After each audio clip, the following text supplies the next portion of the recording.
Scarface is a 1932 crime drama portraying Tony, played by Paul Muni, rising through the ranks of some gang warfare while his best mate tries to bang his sister. That's a fine idea. Howard Hughes was in the big leagues after his film the year prior, The Front Page, and gangster movies were becoming more and more popular. He wanted to make a movie based on Al Capone, but he was warned not to, as the genre was just becoming overcrowded. He ignored all warnings and bought the rights to the novel of the same name, but he wanted Howard Hawks to direct, despite previously suing him for plagiarism in 1930. Regardless, he agreed to do it during a game of golf with the man, because nothing quite brings mortal enemies together than having to spend an eternity finishing a damn game. Glad you like it. The book itself is only loosely based on the life of Al Capone. In fact, Capone himself actually sent people to Hollywood to spy on the production to make sure that it wasn't actually based on his real life. The producers advised him that it was a parody of several different people and not just him, so that makes it okay. Get me? Despite the film trying to tiptoe around it being directly based on the gangster, Al Capone actually loved it and owned a print of the film.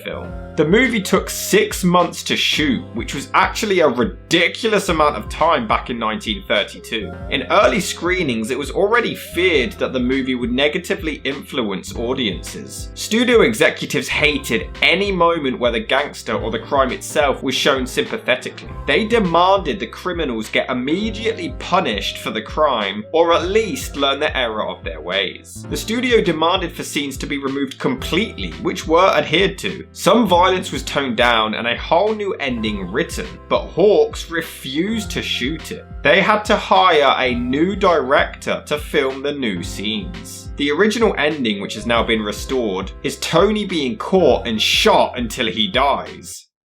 Eventually. Seriously, dude takes more bullets than 50 Cent. That's ridiculous. But the new ending was Tony actually handing himself over to the police like a little bitch, and then he's hanged like an even bigger bitch. So they cut out the ending of him being shot because it was too graphic, and then they hanged him. Never mind the jokes. It didn't make that much money at the box office, but Capone wasn't the only fan of the film. The world loved it, despite some little pussies who found it too graphic, as it was glorifying violence and gangster life. But honestly, I feel like this is a forgotten gem because of the more known remake that came out decades later. For 1932, it has an amazing vision and was definitely way ahead of its time. Just look at the opening monologue. 90 years have passed and nothing has changed. We have failed as a species. But it hasn't all aged well. Even our police force can't stop it. Don't blame the police. These gangsters don't belong in this country. Half of them aren't even citizens. This is worse than being in love with a grasshopper. What? I mean, don't get me wrong, I know that it's a slur and she means a Mexican, but I've just got this image of her being seduced by a literal grasshopper. Kevin Spacey's at it again! The opening shot is a long take, and for 1932 standards, it's incredibly revolutionary. It's really entrancing and brilliantly filmed. It clearly inspired so many movies in years to come. They used some nice silhouettes to cover up the financial limitations back then, and it looks great. It has a nice old school style. It's simple but damn effective. The cinematography is astounding. Its innovation was way ahead of its time. I can tell why it's in the 1001. It is amazing. But they sure as hell do love their dissolve transitions. But then they make up for it with some really creative ones. And then this poor guy finds the script for Dracula's daughter. That's rotten. I mean, yeah, sometimes the fight scenes are a bit outdated and cheesy, but that's gonna happen when you're watching an old film. It's not really the movie's fault. But seriously, he couldn't make himself sound more guilty if he tried. Costello hired you for a bodyguard. Where were you at the shooting? I was having my beauty sleep. Where? In the lady's house. You want her name?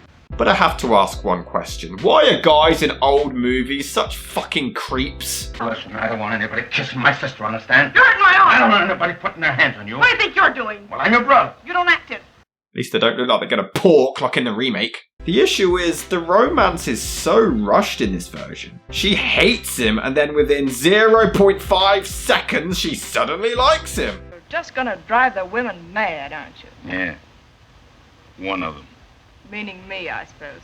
Well, yeah. Did he not make that obvious? This guy, who kind of reminds me of Lee Evans with his facial expressions, is hilarious. He needs to be in more of this movie. Hell, he needs his own spin-off.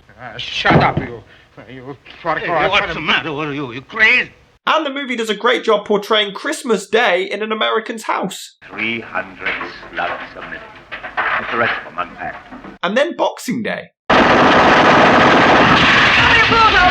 I don't think it's supposed to be funny, but only in America can you treat a shooting so casually. They just continue like nothing happened. The film does an amazing job showing the graphic reality of this, and the effects look great. It's incredibly graphic, but it's not too much. It all looks fantastic.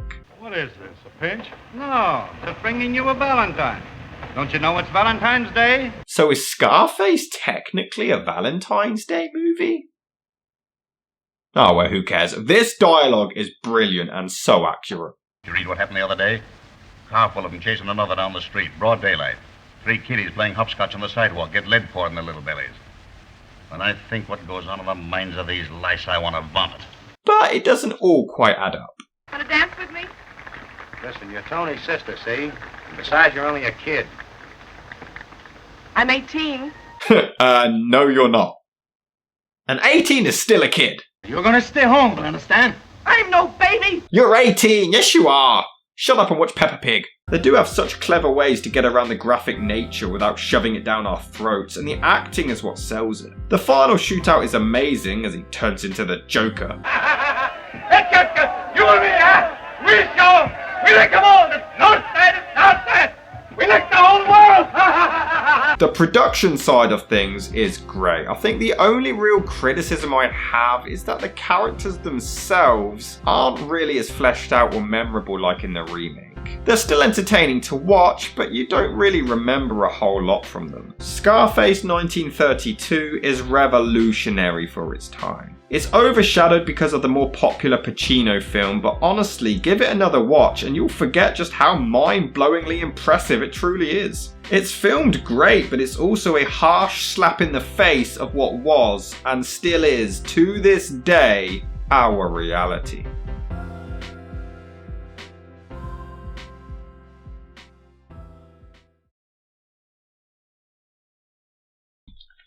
I filmed this while drunk. Did you notice?